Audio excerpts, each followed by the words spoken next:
The X-Files made every shadow feel suspicious, every silence feel dangerous, and every answer lead to another mystery.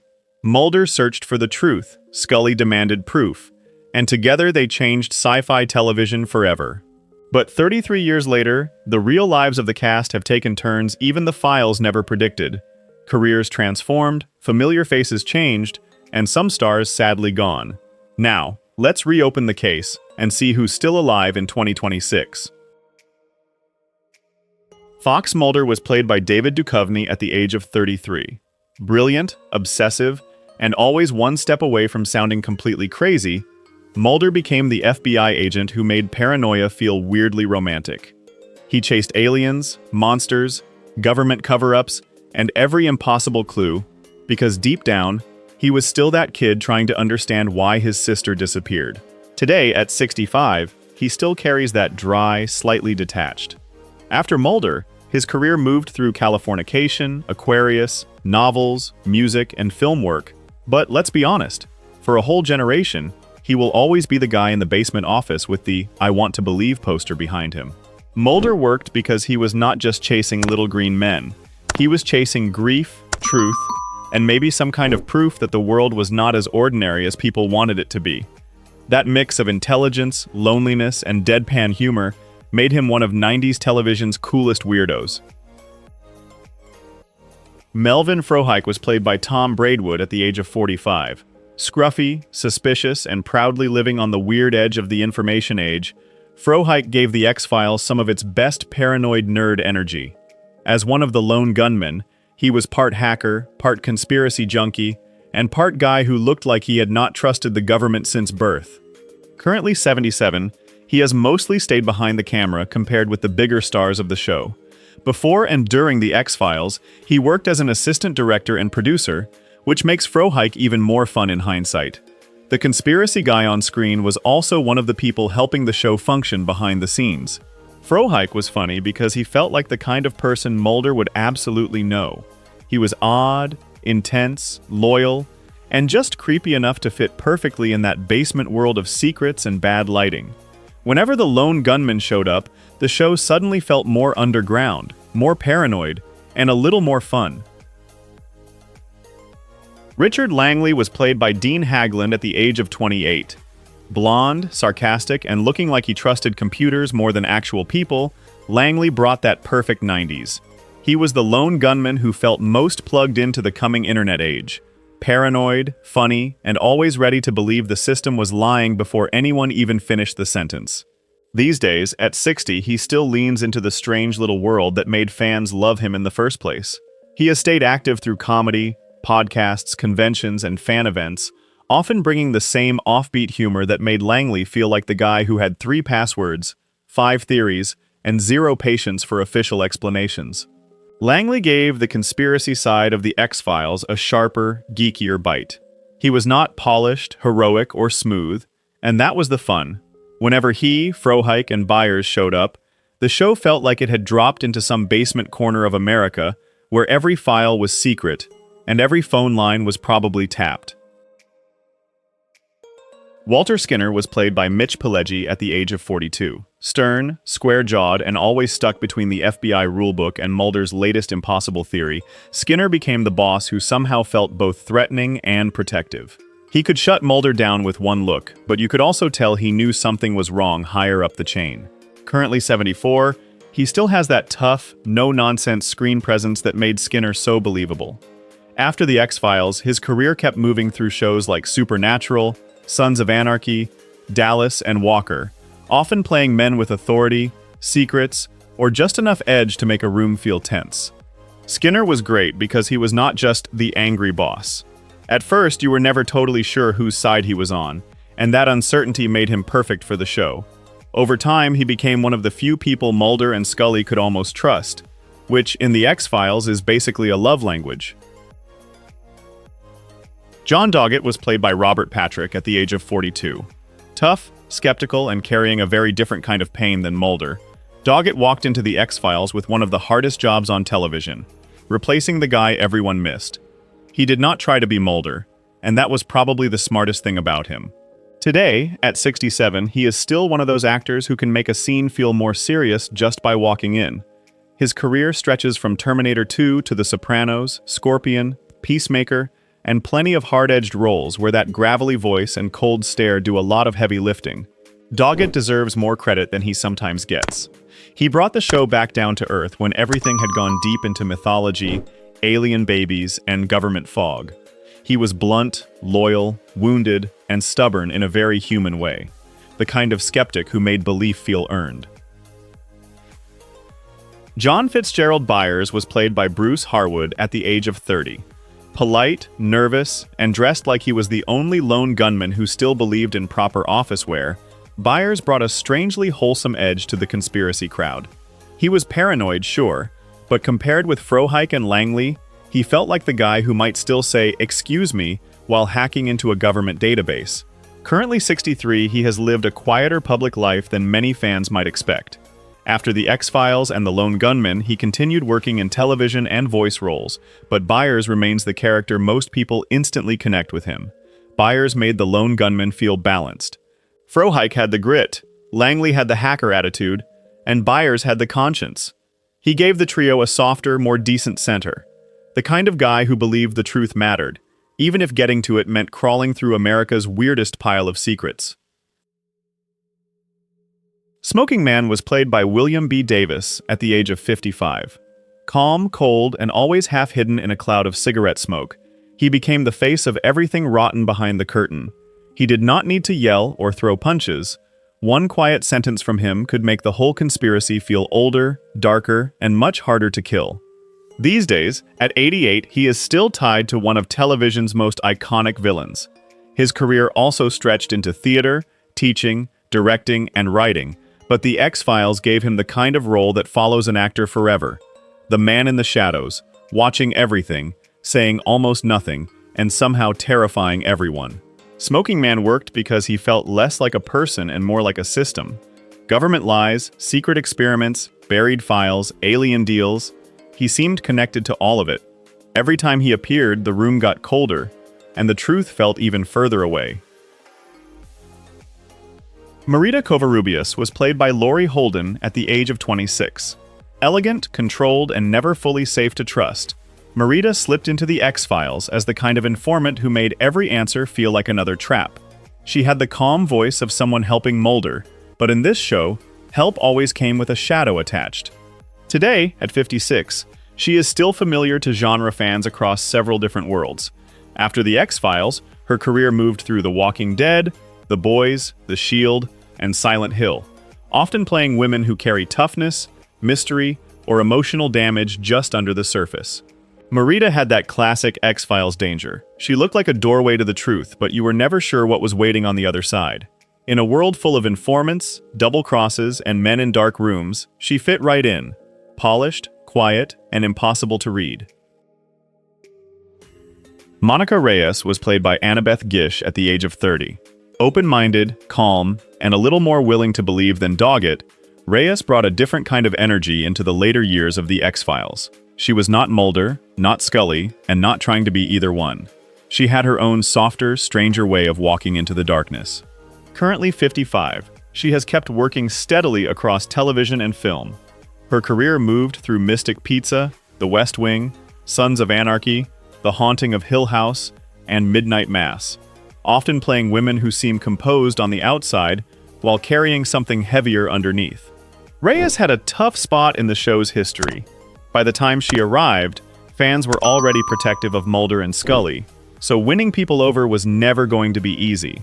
But she added a little warmth and spiritual weirdness to the final stretch, and that gave the team a different flavor. Alex Krycek was played by Nicholas Lea at the age of 32. Slick, handsome, and rotten in that perfect X-Files way, Krycek walked in like a clean-cut FBI partner and slowly turned into one of the show's best snakes. He lied, switched sides, disappeared, came back, and somehow always looked like he knew more than he was saying. These days, at 64, he still has that sharp, slightly dangerous screen presence fans remember from the 90s. After The X-Files, his career kept moving through shows like Continuum, The Killing, Supernatural, and The Good Doctor, usually bringing that same edge that made Krycek so hard to trust. Krycek was fun because he made betrayal feel personal. He was not just another shadowy government guy. He was right there next to Mulder, smiling, watching, and waiting for the right moment to turn. In a show full of secrets, Krycek was one of the secrets with a face. Diana Fowley was played by Mimi Rogers at the age of 42. Elegant, intelligent, and wrapped in the kind of mystery that made fans instantly suspicious, Fowley entered the X-Files like someone carrying half the truth and hiding the other half. Her history with Mulder made everything feel more personal, especially for viewers already protective of Scully. Today, at 70, she has had a long career that stretches far beyond the FBI basement.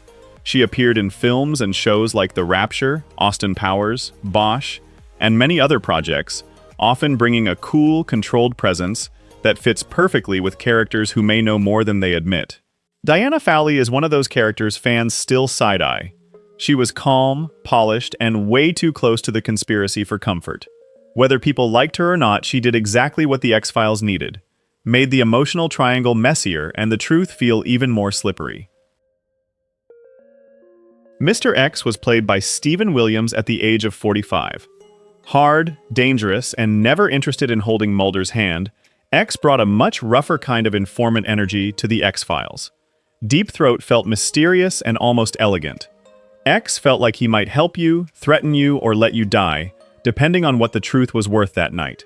Currently 77, he still has the kind of screen presence that makes you sit up when he walks into a scene.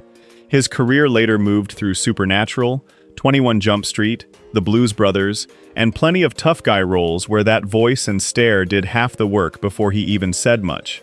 X made the conspiracy feel nastier. He was not there to comfort Mulder or give clean answers. He made every piece of information feel expensive, dangerous, and possibly not worth the cost. In the X-Files world, that was exactly the kind of ally you expected. Useful, scary, and never fully yours. Alvin Kirsch was played by James Pickens Jr. at the age of 44. Strict, cold, and very comfortable making Mulder and Scully's lives harder, Kirsch brought office politics into the middle of all the aliens and conspiracies. He was not a monster in the woods or a shadowy man with a cigarette. He was the boss who could bury you with one memo. These days, at 71, he is known to a much wider audience as Dr. Richard Webber on Grey's Anatomy. Before and after The X-Files, he built a steady TV career with roles in shows like Roseanne, The Practice, and Curb Your Enthusiasm, often playing authority figures with real weight. Kirsch was frustrating in the best TV way. He made the FBI itself feel like part of the maze, not just the place where Mulder and Scully worked. Sometimes the scariest thing in The X-Files was not an alien experiment. It was a superior officer who could shut the whole search down. Deep Throat was played by Jerry Hardin at the age of 63.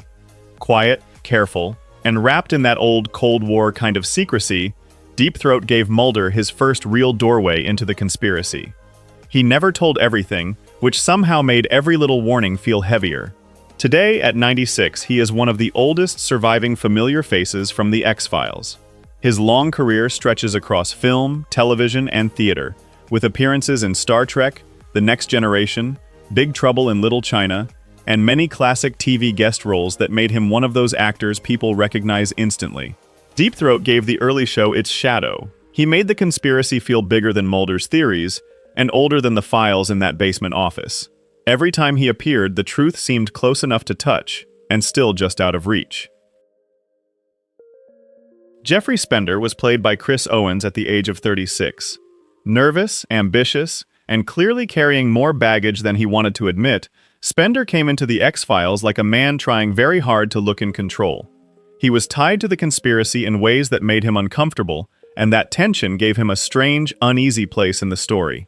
Currently 64, he still pops up in the memory of X-Files fans because he played more than one part in that world. Before Spender, he also appeared as the younger version of the Smoking Man, which makes his connection to the show's mythology even more layered. Spender was never the cool hero or the smooth villain. He was stuck in the ugly middle, wanting a career, wanting distance from his father's darkness, and still getting dragged into the mess anyway. In a show about secrets, he felt like someone born inside one. Margaret Scully was played by Sheila Larkin at the age of 49. Warm, worried, and deeply human, Margaret gave Scully a family life outside the FBI basement. She was not chasing aliens or reading classified files. She was the mother waiting at home, trying to understand why her daughter kept disappearing into danger. Today, at 82, she has mostly lived away from the center of Hollywood attention. Her role as Margaret Scully remains the one many viewers remember most, not because it was loud, but because it gave Dana Scully something personal to return to when the cases became too dark. Margaret brought normal life into a show that was anything but normal. Every time she appeared, you could feel the cost of Scully's work a little more clearly. Behind the badge and the science, there was a daughter, a family, and a mother who had to live with fear she could not solve. Chuck Burks was played by Bill Dow at the age of 45. Smart, eccentric, and exactly the kind of expert Mulder would call when things got too weird for regular science, Chuck gave The X-Files one of its fun side-world characters. He felt like the guy who had a machine, a theory, and probably a basement full of strange equipment ready to go. These days, at 76, he still has a long history across Canadian and American television. His career moved through The X-Files, Stargate SG-1, Da Vinci's Inquest, and plenty of other sci-fi and crime shows where he could slide naturally into scientist, official, or oddball expert roles. Chuck gave the show a little breathing room. The mythology could get heavy, the monsters could get nasty, but then someone like him would show up with a strange explanation and just enough nerdy enthusiasm to make the weirdness fun again. Agent Pendrell was played by Brendan Beiser at the age of 25. Sweet, awkward, and very obviously carrying a crush on Scully, Pendrell brought a softer little spark into the FBI lab scenes. He was not a dark informant, a monster hunter, or some shadowy conspiracy player. He was the nervous science guy trying to help, and honestly, that made him easy to like. Currently 56, he has kept working across television, film, and voice roles, especially in Canadian productions. His career includes appearances in The X-Files, Supernatural, The Good Doctor, and other shows where he often brings that familiar, slightly gentle screen presence. Pendrell's story still stings because he felt harmless in a world that was anything but harmless. The X-Files had a habit of making even small side characters matter, then reminding viewers how dangerous Mulder and Scully's world really was. Poor Pendrell was one of those losses fans did not forget. Well-Manicured Man was played by John Neville at the age of 70. Elegant, cold, and wrapped in that old money conspiracy smell, he brought a different flavor to the syndicate. He was not as smoky and brutal as the Smoking Man. He felt more polished, more aristocratic, and maybe even more unsettling because of it. John Neville passed away in 2011 at the age of 86, after suffering from Alzheimer's disease. His death closed a long career that stretched from classical theater to film and television. Away from The X-Files, many viewers also knew him from The Adventures of Baron Munchausen, where he showed a much grander, more theatrical side. The Well-Manicured Man made the conspiracy feel expensive. He looked like someone who had been lying to the world from inside private clubs and quiet government rooms for decades. In a show full of shadows, he brought class, danger, and just enough doubt to make fans wonder what he really believed. William Mulder was played by Peter Donat at the age of 67. Distant, guilty, and carrying the weight of secrets he could never fully explain, William Mulder gave Fox's family story a colder, sadder edge. He was not just a father figure, he was part of the mystery that shaped Mulder's whole life. Peter Donat passed away in 2018 at the age of 90 after complications from diabetes. His death marked the end of a long-acting life across theater, film, and television. Beyond The X-Files, he appeared in The Godfather Part 2, The China Syndrome, and many stage roles, bringing that serious, old-school presence to everything he did. William Mulder made the conspiracy feel painfully personal. For Mulder, the truth was not just hidden in government files. It was sitting across the table at home, in silences, half-answers, and old guilt. That made his scenes heavier than a simple father-son drama. Section Chief Scott Blevins was played by Charles Ciaffi at the age of 57. Cold, polished, and carrying that perfect FBI upper-floor arrogance, Blevins helped make The X-Files feel like Mulder and Scully were being watched from inside their own building. He was not a monster, not an alien, not some shadow in the woods, just a powerful man in a suit, which somehow made him even more uncomfortable. Charles Cioffi passed away in 2026 at the age of 90 from natural causes. His death came very recently, and for X-Files fans, it brought back one of the earliest faces of the show's internal conspiracy. Before that, he had already built a strong screen career in films like Shaft, Clute, and All the Right Moves, often playing men with authority, pressure, or danger around them. Blevins gave the pilot and early mythology a sharp little warning. The FBI was not a safe home base. Mulder and Scully could chase the truth outside, but trouble was already waiting upstairs, behind office doors and official language. Brad Fulmer was played by Cary Elwes at the age of 38. Smooth, political, and just a little too pleased with himself, Fulmer brought a slick Washington energy into the later years of the X-Files. He was not the kind of guy chasing monsters in the dark. He felt more comfortable managing people, controlling the room, and making sure he came out looking clean. Currently 63, he is still instantly recognizable to movie and TV fans across very different genres. Long before The X-Files, he became beloved as Wesley in The Princess Bride, then moved through films like Robin Hood, Men in Tights, Saw, Twister, and later Stranger Things, where his charm could turn funny, heroic, or shady depending on the role.